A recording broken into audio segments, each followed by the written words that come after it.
Halo, selamat malam. Perkenalkan nama saya Rimin Sirihi. Saya dari Prodi Sistem Informasi kelas B. Di sini saya akan menjelaskan tentang tugas saya kecakapan antarpersonal, yaitu kejahatan IT di dunia maya. Nah, di sini ada pengertian kejahatan IT di dunia maya atau cybercrime. Apa itu kejahatan IT di dunia maya? Menurut Organization of European Community Development atau OECD, suatu transmisi data itu artinya semua bentuk kegiatan yang tidak sah dalam satu sistem komputer termaksud dalam suatu tindakan kejahatan. Dan yang kedua, secara umum pengertian cybercrime sendiri memang biasa diartikan sebagai tindakan kejahatan di ranah dunia maya yang memanfaatkan teknologi komputer dan jaringan internet sebagai sasaran, seperti apa yang telah disebutkan, tindakan cybercrime ini muncul seiring dengan kian gencarnya teknologi digital, komunikasi dan informasi yang terus berkembang. Contoh kejahatan IT di dunia maya, yang pertama memalsukan akun Facebook seseorang. Salah satu contoh kejahatan cybercrime yang paling sering terjadi adalah pengkloningan akun Facebook milik seseorang. Tindakan ini marak terjadi kepada para public figure atau tokoh terkenal yang memiliki banyak pengikut. Dengan banyaknya atensi yang diterima oleh akun kloningan, pemalsu biasanya akan semakin cepat mendapat korban. Model ini biasanya meminta bayaran uang dengan cara transfer ke rekening tertentu. Jadi, jangan mudah percaya jika Anda dihubungi seseorang yang mengaku sedang membutuhkan bantuan. Dan yang kedua, fenomena ransomware WannaCry. Beberapa tahun lalu, jagat digital sempat diramaikan dengan kemunculan virus komputer ransomware WannaCry yang mampu mengunci data komputer seseorang. Untuk bisa membuka dan mengakses data tersebut, syarat yang harus Anda lakukan adalah membayar sejumlah uang tebusan melalui wallet Bitcoin. Nah, jenis-jenis kegiatan IT di dunia maya atau cybercrime. Yang pertama, pencurian data. Aktivitas cybercrime yang satu ini biasanya dilakukan untuk memenuhi kepentingan komersil karena ada pihak lain yang menginginkan data rahasia pihak lain. Tindakan ini tentu bersifat ilegal, masuk ke dalam aktivitas kriminal karena menimbulkan kerugian material yang berujung pada kebangkrutan suatu lembaga atau perusahaan. Cyberterrorism. Cyberterrorism merupakan tindakan cybercrime yang sedang banyak diperangi oleh negara besar di dunia, termasuk Indonesia. Pasalnya, aktivitas cyber terrorism kerap kali mengancam keselamatan warga negara atau bahkan stakeholder yang mengaku jalannya pemerintahan. Kemudian di sini ada hacking. Jenis cybercrime berikutnya adalah hacking. Tindakan beberapa yang kerap kali dilakukan oleh para programmer profesional ini biasanya secara khusus mengincar kelemahan atau celah dari sistem keamanan untuk mendapatkan keuntungan berupa materi atau kepuasan pribadi.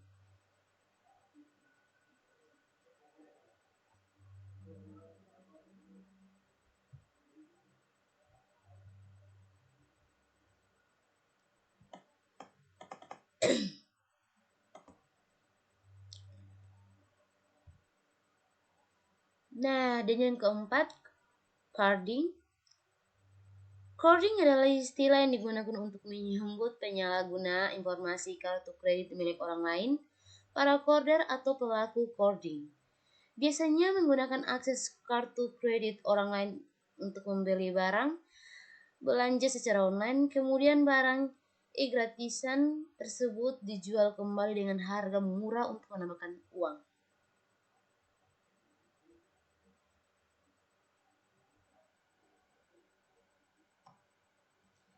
Kemudian yang keempat, carding. Carding adalah istilah yang digunakan untuk menyebut penyalahgunaan informasi kartu kredit milik orang lain.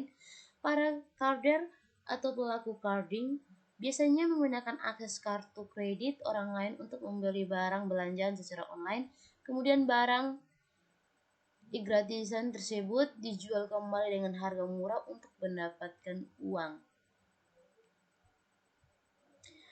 Nah, defacing yang kelima, defacing di antara tindakan cybercrime sebelumnya, defacing bisa dibilang menjadi aktivitas kejahatan online yang paling ringan. Hal tersebut salah satunya karena para pelaku atau deface biasanya menyasar website-website non-profit seperti situs pemerintahan, sekolah, atau universitas. Yang keenam, cyberquitting. Istilah cyberquitting mungkin belum begitu familiar di kalangan pengguna di tanah air. Wajar memang pasalnya tindakan penyerobotan nama domain sendiri memang memerlukan modal serta kejelian yang tidak memiliki banyak orang. Hasil cybercrime ini biasanya berupa uang tebusan yang nilainya tidak wajar. Kemudian di sini adalah cyber deposquitting.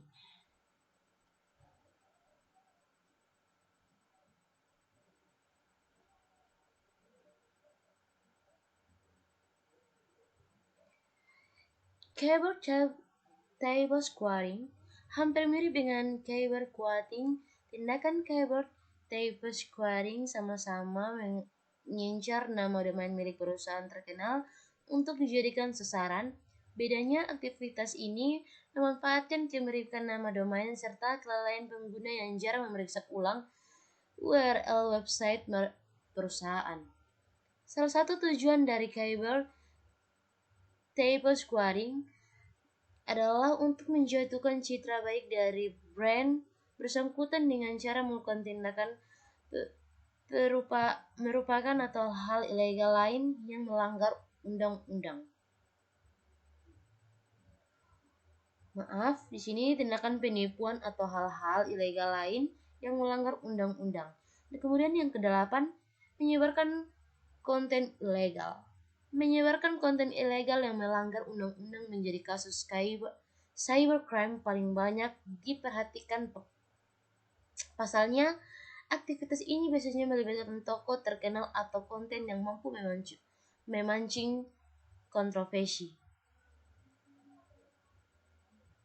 Beberapa contoh konten ilegal yang masuk dalam tanah cybercrime diantaranya adalah video porno, penjualan senjata api ilegal, jual beli narkotika, dan lain sebagainya. Malware, seperti yang sudah kami jelaskan di dalam artikel tentang Anda harus lebih waspada jika tidak ingin komputer atau website mengalami kendala secara umum. Malware terdiri dari beragam jenis. Ada virus, Trojan horse, adware, worm, browser hijacker, dan lain sebagainya.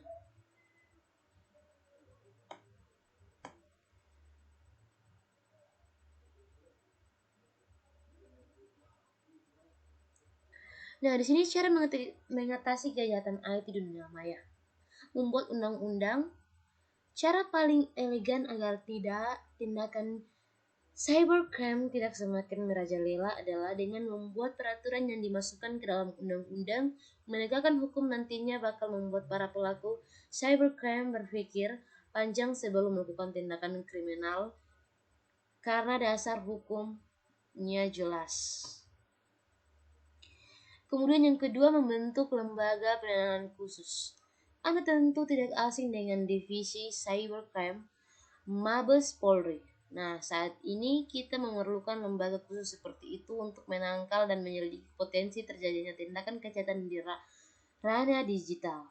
Beberapa negara tercatat sudah mulai menerapkan konsep ini dengan membentuk lembaga khusus yang menangani persoalan cybercrime. Kendati demikian, hal tersebut hanya akan efektif jika diterapkan oleh banyak negara, sehingga tidak ada celah bagi pelaku cybercrime dimanapun mereka berada. Dan yang ketiga, memperkuat sistem. Pengaman sistem menjadi benteng pertama yang bisa kita andalkan untuk menghindari potensi cybercrime. Untuk mengamankan sistem secara mandiri, Anda bisa menambahkan beberapa add-on seperti sertifikat SSL pada website, antivirus komputer, hingga melakukan pengamanan fisik pada jaringan untuk memproteksi server.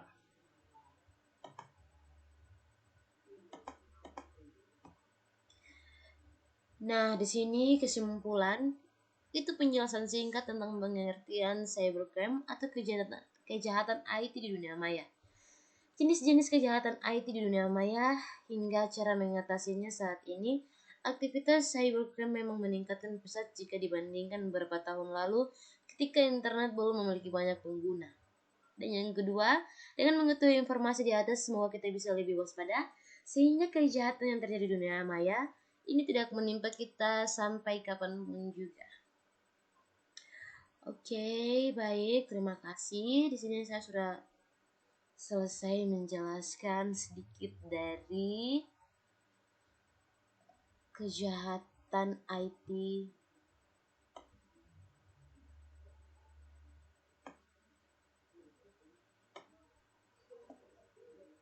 di dunia maya. Oke. Sebelumnya mohon maaf jika ada salah atas tutur bahasa atau kata saya. Oke. Di sini saya sudah bisa menjelaskan tentang kejahatan IT di dunia maya. Mohon maaf jika ada yang salah dari perkataan saya. Mohon dimaafkan.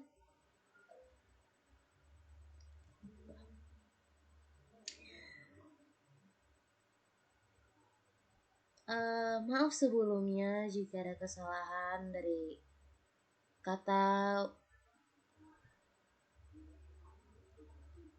Baik, terima kasih. Mohon maaf jika ada kesalahan yang saya ucapkan dalam tutorial ini. Sekali lagi mohon dimaafkan. Sekian dan terima kasih.